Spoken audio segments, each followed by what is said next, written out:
Adam, you were supposed to have Kanye on your show. Yeah, he bailed last minute. They said he lost his voice or something.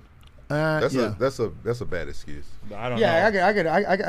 I could cancel a show if I lost my voice, but I could definitely still come in here and run my mouth. I would have liked to see you and Kanye. Even if I talking like that, I can still talk some shit with you. You know, punk. You know. I'm not backing down because I've talked tons of shit about him over the years. And the weird part about it is because his little Nazi homie Nick Fuentes. We interviewed him a few months ago, right? How did that go? Which is like what do you mean his Nazi homie? He's a white nationalist, I guess you could call it. Yeah. He claims he doesn't like hate black people, but he basically feels like the races should like live in their own little sections. So he's Kanye's campaign manager. Yes. He's like probably the most famous like racist guy in America. And he influences Kanye. Then also he doesn't believe the Holocaust is real. He thinks that's all fake. So, but we did an interview with him, and boy. we were honest. You know, we gave him a straight up interview. We didn't try to, gotcha, haha, you're a piece of shit, whatever. We gave him a straight up interview, and so I think because of that, he wanted to bring Kanye around, even though I've been critical of Kanye.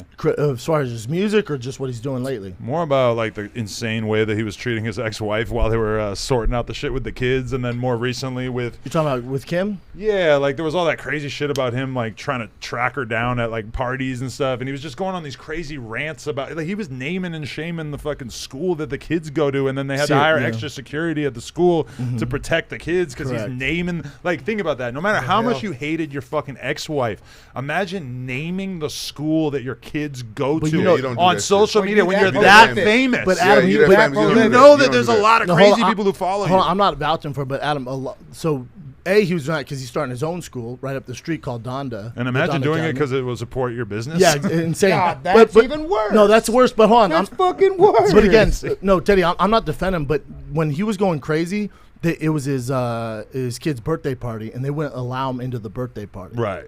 Which I understand. So and then the soccer game with TMZ's like, oh, Kanye's going crazy. Right. Kim's Kardashian security wouldn't allow him to hug his son who hasn't seen in weeks. They stopped him from seeing his son. You gotta think about that. So imagine. So there's two sides of the story. Don't get me wrong. I don't co-sign anything that he's saying. But if you're a mom, when it comes to the parent and stuff, you've become convinced that the dad is a fucking maniac, and you just like you want to like take the time that he's going to spend with the kid and sort of be in charge of how that plays out, because you could just imagine like. I'm sure her experience at this birthday party would have been ruined if he was there, right? No. At this point in their relationship.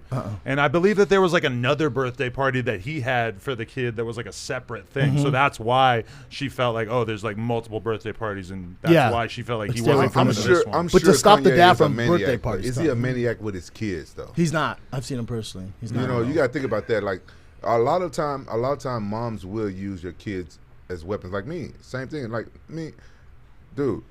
I thought I was a perfect husband, and I tried to be like the best dad ever. And still, my ex-wife, and I've taken care of her all these years, and she still tried to, talk shit about me to my kids and stuff. That's just see, and that's where I go. But that's where I get. Dude, when I see people that like keep their kids from the other parent. Whatever the circumstance is, it's like just so weird for me because that's just ultimately punishing the kids. Exactly. Like, I got two little brothers. A lot of that's with Kanye. A lot of that when he went crazy. I got two little brothers and they got a different mom, and that mom has been schizophrenic, bipolar, crazy, in and out of prison their whole lives. And I did a lot of time where I had to like kind of really step up and raise them boys a lot. But one thing my dad always did, and a lot of folks aren't lucky enough to have like a father like. I mean, I could tell you all day, every day, like my father, Jesus on his best day couldn't touch. Like my father's a motherfucker. But he always, he's like, dude, is now that they're all older, like my little brother's 21, the other's 20 or 22 and 20. Can they sing? No, they can't. No, but they're 22 and 20, and now that like their mom is still part of their life, and they have at least been able to, even if it was supervised visits or it was like times that like he would never like try to like take them from their mother and talk shit about their mother. Because you discipline the kid. He would just hurt the kid that way. He's like I'm gonna just let them get to it, and maybe I'll be there to like not let them get hurt by their mama, but I'll definitely let them. They need a mom. Decide. Hey Adam, will you I'll let them decide for themselves who their mama is. I'm not gonna tell them.